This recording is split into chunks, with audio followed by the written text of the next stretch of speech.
என் உயிரே என் உயிரே யாவும் நீதானே.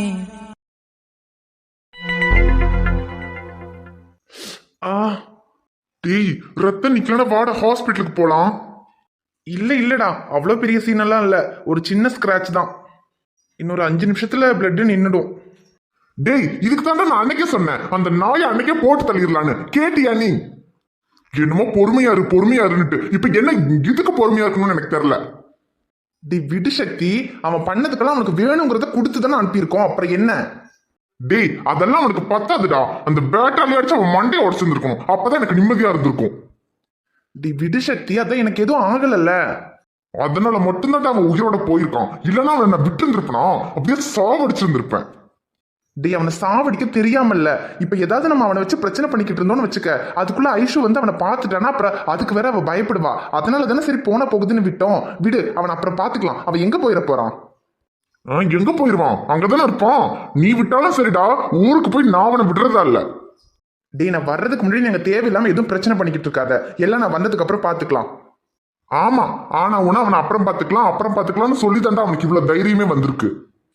ஏதோ அந்த பண்ணாடிக்கு கத்திய கூட ஒழுங்கா பிடிக்க தெரியல, சரியா சொருவ கூட தெரியாம சொருவதுனால சரி, இல்ல ஒரு 1/2 இன்ச்சு சேர்த்து சொருவி இருந்தானா என்ன இருந்திருக்கும்? என்ன இருந்திருக்கும்? உள்ள எக்ஸ்ட்ரா 2 கேபிள் கட்டா இருந்திருக்கும். அப்புறம் சன் டிவி வர வேண்டிய இடத்துல KTV மட்டும் வந்திருக்கும். டேய் உனக்கு எல்லாமே விளையாட்டு தானாடா.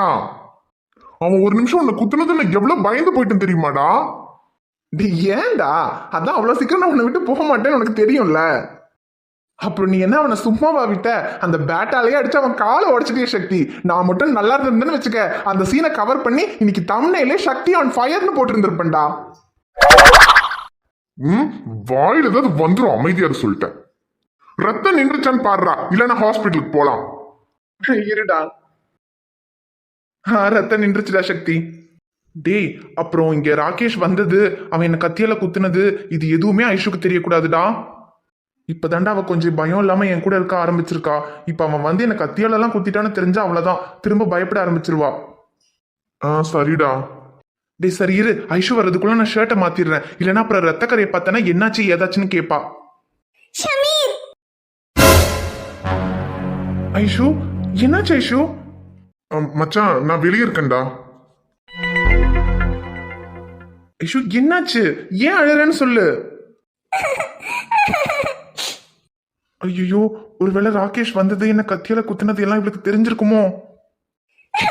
என்னால நீங்க இவ்ளோ கஷ்டப்பட்டிருக்கீங்க, இதெல்லாம் ஏன் நீங்க என்கிட்ட சொல்லல? ரைட்டு, அப்ப ராகேஷ் வந்த விஷயம் உங்களுக்கு தெரிஞ்சிருச்சுன்னு நினைக்கிறேன். ஐயோ, இப்ப திரும்பவும் அந்த ராகேஷ்க்கு பயந்து நம்மளை விட்டு போகணும்னு சொல்லுவாளோ? சொல்லுங்க, இவ்ளோ கஷ்டப்பட்டிருக்கீங்கன்னு ஏன் என்கிட்ட சொல்லாம மறைச்சீங்க? ஐயோ ஐஷு, இதெல்லாம் ஒரு பெரிய விஷயம் கிடையாது. உங்களுக்கு வேணா இதெல்லாம் பெரிய விஷயம் இல்லாம இருக்கலாம், ஆனா இதெல்லாம் கேள்விப்பட்டதும் எனக்கு உயிரே போயிடும் போல இருந்துச்சு. ஐயோ ஐஷு, அதெல்லாம் ஒண்ணும் இல்ல, நான் நல்லா தானே இருக்கேன். இல்ல ஷமீர், நீங்க என்ன சொன்னாலும் சரி, என்னால இது சகிச்சுக்க முடியல. எனக்காக நீங்க இவ்ளோ கஷ்டப்பட்டிருக்கீங்க. இந்த உலகத்துல யாருமே காதலுக்காக இந்த அளவுக்கு தியாகம் பண்ண மாட்டாங்க ஷமீர். ஒரு பொண்ணுக்காக, அவளோட காதலுக்காக இவ்ளோ கஷ்டம் யாருமே அனுபவிச்சிருந்திருக்க மாட்டாங்க. ஆனா நீங்க எனக்காக, என் காதலுக்காக எவ்ளோ கஷ்டத்தை அனுபவிச்சிருந்திருக்கீங்க ஷமீர். இவ என்ன சொல்றா? நான் கத்தி குத்து வாங்கினதையா தியாகம்னு சொல்லிக்கிட்டு இருக்கா? அடி பாவி, கத்தி குத்து வாங்கினா உனக்கு என் மேல காதல் வரும்னு தெரிஞ்சிருந்தா இந்த குத்தை நான் என்னைக்கோ வாங்கியிருந்திருப்பனே. தேவையில்லாம அவன் கூட ஃபைட் எல்லாம் பண்ண நின்றுக்க மாட்டேனேடி. என்ன மன்னிச்சிருங்க ஷமீர், என்னாலதான் உங்களுக்கு இவ்ளோ கஷ்டம். இதுக்கப்புறம் ஒரு நிமிஷம் கூட நான் உங்களை கஷ்டப்பட விட மாட்டேன். நான் உங்களை விட்டு எங்கேயும் போக மாட்டேன் ஷமீர். நான் உங்க கூட இருக்கணுன்றதுக்காக தான் நான் இவ்ளோ கஷ்டப்பட்டீங்க. இதுக்கப்புறம் நான் உங்க கூட தான் இருப்பேன். நான் எங்கேயும் போக மாட்டேன் ஷமீர். ஐஷு, உண்மையாவா சொல்ற? ஆமா Shameer, I love you Shameer. Aishu, I love you Aishu. கால்களில் கிடந்த சலங்கையை திருடி அன்பே மனசுக்குள் கட்டியதென்ன? சலங்கைகள் அணிந்தும் சத்தங்களை மறைத்தாய் பெண்ணே, உன் உள்ளம் தன்னை ஒழித்ததென்ன? விதை ஒன்று உயிர் கொள்ள வெப்பம் காற்று ஈரம் வேண்டும். காதல் வந்து உயிர் கொள்ள காலம் கூட வேண்டும். ஒரு விதை உயிர் கொண்டது, ஆனால் இரு நெஞ்சில் வேர் கொண்டது. சலங்கையே கொஞ்சம் பேசு, மௌனமே பாடல் பாடு. மொழியெல்லாம் ஊமையானால் கண்ணீர் உரையாடும். அதில் கவிதை அரங்கேறும். ஐஷு, அழாத ஐஷு, அதான் எனக்கு ஒன்றும் இல்லைல்ல, சாதாரண கீறல் தான். என்னது கீரலா? ஐயோ கடவுளே, எவ்வளவு பெரிய காயம், ரத்தம் வருது. யாரோ கத்தியால குத்துற மாதிரி இருக்கு. ஐயோ, என்ன இவ ஷாக் ஆவரா? அப்ப இவ்ளோ நேரம் எதை பத்தி பேசிட்டு இருந்தா? ஒருவேளை ராகேஷ் வந்தது என்ன கத்தியால குத்துனது எதுவும் இவளுக்கு தெரியாதோ? நம்மளதான் உளறிட்டோமா? எங்க கத்தியால குத்துற மாதிரி இருக்கு? ராகேஷ் வந்தானா? போச்சு, நம்மளதான் உளறிட்டோம். சொல்லுங்க, ராகேஷ் வந்தானா? அது வந்து ஐஷு, ராகேஷ் தான் வந்திருக்கான். ஐயோ, எந்த விஷயம் நடக்க கூடாதுன்றதுக்காக இவ்வளவு நாள் எனக்கு ஞாபகம் வந்து வராத மாதிரி நடிச்சுக்கிட்டு இருந்தனோ அந்த விஷயமே நடந்திருக்கு. என்னால நீங்க ரொம்ப கஷ்டப்பட்டுட்டீங்க. இதுக்கப்புறமாவது உங்க கூட இருந்து உங்களை சந்தோஷமா பாத்துக்கணும்ன்றதுக்காக எனக்கு எல்லாமே ஞாபகம் வந்துருச்சுங்கிற உண்மையை உங்ககிட்ட சொல்லலாம்னு வந்தேன். ஆனா இப்போ ஐஷு, ராகேஷ் வந்தது உண்மைதான். ஆனா எந்த பிரச்சனையும் இல்ல, அவனை சமாளிச்சுட்டேன். அவன் திரும்ப போயிட்டான். இதுக்கப்புறம் இந்த பக்கமே அவன் வரமாட்டான். ஆனா ராகேஷ் வந்த விஷயம் உனக்கு தெரியலன்னா அப்ப இவ்வளவு நேரம் நீ எதை பத்தி பேசிட்டு இருந்த? நமக்கு எல்லா உண்மையும் தெரிஞ்சிருச்சுங்கிற விஷயத்த இவர்கிட்ட சொல்லலாமா வேண்டாமா? வேண்டாம். எல்லா உண்மையும் சொல்லாம இருந்தாலாவது நாளைக்கு ராகேஷால ஏதாவது பிரச்சனை வந்தா எனக்கு உங்க கூட இருக்கிறதுக்கு விருப்பம் இல்லைன்னு சொல்லி போயிடலாம். ஆனா எல்லா உண்மையும் எனக்கு தெரியுன்ற விஷயத்த இவர்கிட்ட சொல்லிட்டா அதுக்கப்புறம் ராகேஷ் வந்து பிரச்சனை பண்ணாலும் இவர் நம்மளை விட மாட்டாரு. அப்புறம் அவனால இவரோட உயிருக்கு ஏதாவது ஆபத்து வந்துடும். இவருக்கு மட்டும் இல்ல, ரியாவுக்கு கூட ஏதாவது பிரச்சனை வந்துடும். ஷமீர், இவ்வளோ நாள் உங்க உயிருக்கு ஏதாவது பிரச்சனை வந்துடுமோன்னு மட்டும்தாங்க பயந்துகிட்டு இருந்தேன். ஆனா இப்போ ரியா நம்ம குழந்தைன்னு தெரிஞ்சதுக்கு அப்புறம் அவளுக்கும் ஏதாவது ஆயிடுமோன்னு பயமா இருக்குங்க. உங்களோட நான் சந்தோஷமா வாழறதை விட நீங்களும் ரியாவும் நல்லா இருக்கணுங்க, அதுதாங்க எனக்கு முக்கியம். ஐஷு, சொல்லுங்க சார். சாரா, இவ்வளவு நேரம் நம்மள ஷமீர்னு கூப்பிட்டு இருந்த மாதிரி இருந்துச்சு. ஐஷு, இவ்வளவு நேரம் என்ன ஷமீர்னு தானே கூப்பிட்டு இருந்த? அது வந்து சரி, அது இருக்கட்டும். எனக்காக நீங்க இவ்ளோ தியாகம் பண்ணிருக்கீங்க, என் மேல இவ்ளோ லவ் வச்சிருக்கீங்க. இதுக்கப்புறம் உங்களை விட்டு போக மாட்டேன், ஐ லவ் யூன்னு சொன்னியே, அப்போ அது ஒன்றும் இல்லை, ஏதோ தெரியாம சொல்லிட்டேன். தெரியாம சொல்லிட்டியா? என்ன சொல்ற ஐஷு? அது தெரியாம தான் சொல்லிட்டேன். ராகேஷ் உங்களை கத்தியால குத்திட்டான்ற பயத்துல ஏதோ தெரியாம சொல்லிட்டேன். என்ன உளர்ற? ராகேஷ் எனக்கு கத்தியால குத்திட்டான்ற விஷயத்தையே நான் இப்பதான் உன்கிட்ட சொன்னேன். அதுக்கு முன்னாடியே நீ வந்து என்ன லவ் பண்றேன்னு சொன்ன. அப்போ வேற என்னமோ நடந்திருக்கு. என்னன்னு ஒழுங்கா சொல்ல ஐஷு. இல்ல, ஒன்றும் இல்லை, அது வந்து சும்மா தான் சொன்னேன். சும்மா சொன்னியா? ஏய், இவ்வளவு நேரம் வந்து என்ன லவ் பண்ற, இதுக்கப்புறம் என்னை விட்டு போக மாட்டேன்னு கட்டி பிடிச்ச அழுத. இப்ப சும்மா சொல்றேன்னு சொல்றியா? என்ன பார்த்தா எனக்கு கிறுக்க மாதிரி தெரியுதா உனக்கு? எப்ப பார்த்தாலும் என் ஃபீலிங்ஸோட விளையாடுறதே உனக்கு வேலையா போச்சுல. போடானா போவான், திரும்பவும் சிரிச்சு பேசிட்டா நாய் மாதிரி பின்னாடியே வந்துருவான். அதனால இவன் ஃபீலிங்ஸோட எப்படி வேணா விளையாடிக்கலாம்னு நினைச்சிட்டல.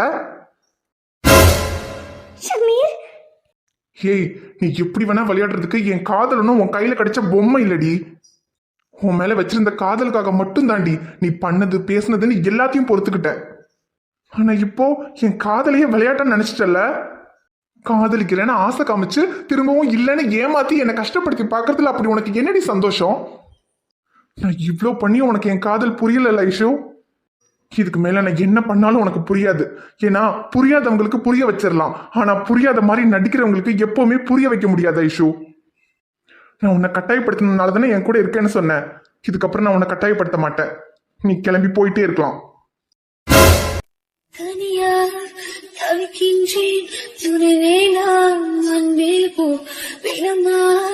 நடக்கின்றேன், உயிர் வேணாம், தூரம் போ.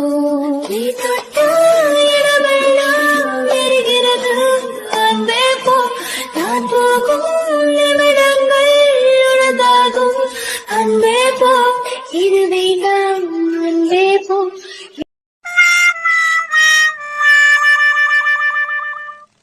ஐயோ அம்மா, கால் ரொம்ப வலிக்குதே. என் மாமா நம்ம வீட்டு மாப்பிள்ள இப்படி கால் உடைஞ்சு போய் வந்து படுத்து கிடக்குறாரு. என்ன ஏதுன்னு ஒரு வார்த்தை கூட விசாரிக்காம இப்படி சில மாதிரி நின்னுக்கிட்டு இருக்கீங்க, அதுவும் சிரிச்சுக்கிட்டே நின்னுக்கிட்டு இருக்கீங்க. இதுங்க வேற. ஐயோ இரு தங்கம், மாப்பிள்ளைய விசாரிக்கிறதுக்காக தானே வந்திருக்கோம்.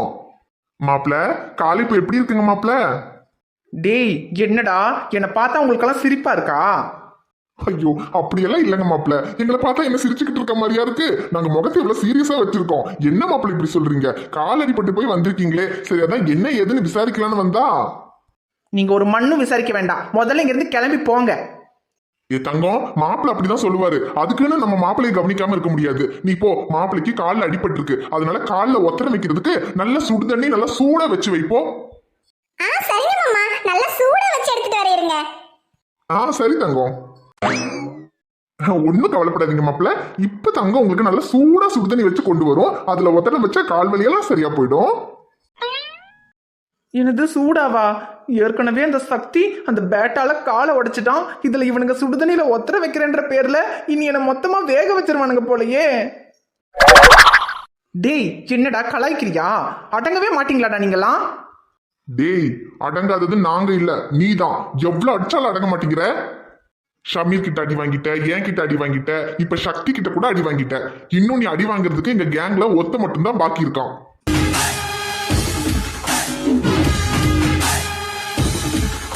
கூடிய சீக்கிரத்துல அவங்கிட்டயும் அடி வாங்கிருவ. ஆனா எங்க அடியெல்லாம் சும்மா சாதா அடிதான், ஆனா அவ அடி போலீஸ் அடி. சரி, நீ கடைசியா அவங்க எல்லாம் அடி வாங்கிதான் நீ திருந்தணும்னு இருந்தா அதை யாரால மாத்த முடியும்? என்னடா மிரட்டுறியா? போலீஸ்னா என்ன பயந்துருவனா? ஆனா எவ்வளவு அடி வாங்கினாலும் உன் வாய் மட்டும் குறைய மாட்டேங்குது. சக்தி உன் காலை உடைச்சதுக்கு பதிலா உன் வாயை உடைச்சிருக்கணும்டா. சரி, என்னத்தையோ பண்ணி தொலை.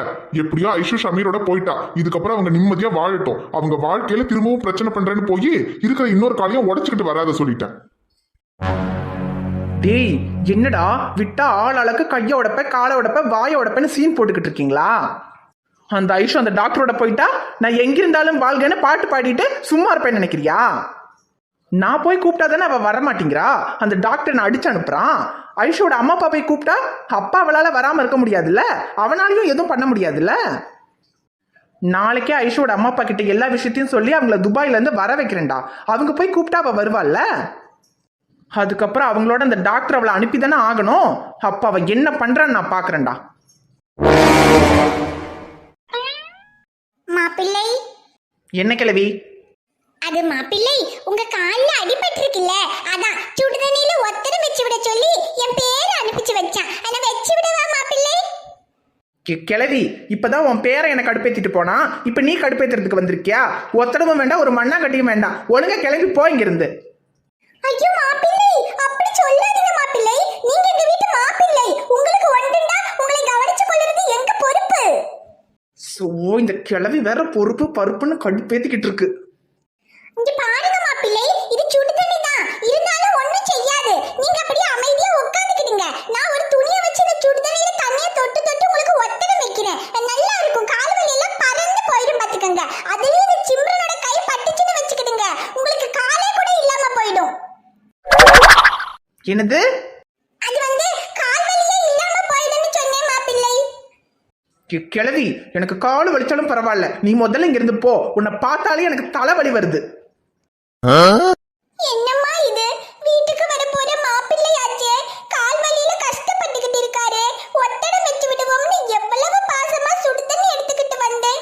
கடைசியில நம்மள பார்த்தாலே தலைவலி வருதுன்னு சொல்லிட்டாரம்மா. என் மனசெல்லாம் உடைஞ்சிட்டு. ஒருவேளை நம்ம சுடிதார் போட்டுட்டு வராததுனால மாப்பிள்ளைக்கு நம்மள பிடிக்காம போயிருக்குமோம்மா? அப்படித்தாம்மா நினைக்கேன். மாப்பிள்ளை பாரின்ல வளர்ந்தவர் இல்ல, அதனால அவருக்கு சுடிதாரு மிடியெல்லாம் போட்டாதாம்மா பிடிக்கும். முதல்ல போய் சுடிதாரை போட்டுட்டு வருவோம், அப்பதான் மாப்பிள்ளைக்கு நம்மள பிடிக்கும். மாப்பிள்ளை, நீங்க ஒன்றும் கவலைப்படாதீங்க மாப்பிள்ளை. உங்களுக்கு எதனால என்ன பார்க்கையில தலைவலி வருதுன்னு நான் கண்டுபிடிச்சிட்டேன். இப்பவே போய் உங்களுக்கு பிடிச்ச மாதிரி வரேன். வராத, அப்படியே போய் தோல. சே, குடும்பமா இது? எல்லாம் சேர்ந்து என்னை கடுப்பேத்துக்குனே வருதுங்க. வர்ற கோவத்துக்கு இதுங்களெல்லாம். ஆ, ஐயோ காலு, கிளவி என்னை கொல்லாம விடாது போலயே. ஹாய் ஃப்ரெண்ட்ஸ், எல்லாரும் எப்படி இருக்கீங்க? நிச்சயமா நலமா இருப்பீங்கன்னு நம்புறோம். இந்த வீடியோ உங்களுக்கு பிடிச்சிருந்தா மறக்காம வீடியோவுக்கு ஒரு லைக் போடுங்க. வீடியோவை பத்தின கருத்தை மறக்காம கமெண்ட்ல சொல்லுங்க. வீடியோவை உங்க ஃப்ரெண்ட்ஸுக்கும் ஃபேமிலிக்கும் ஷேர் பண்ணுங்க.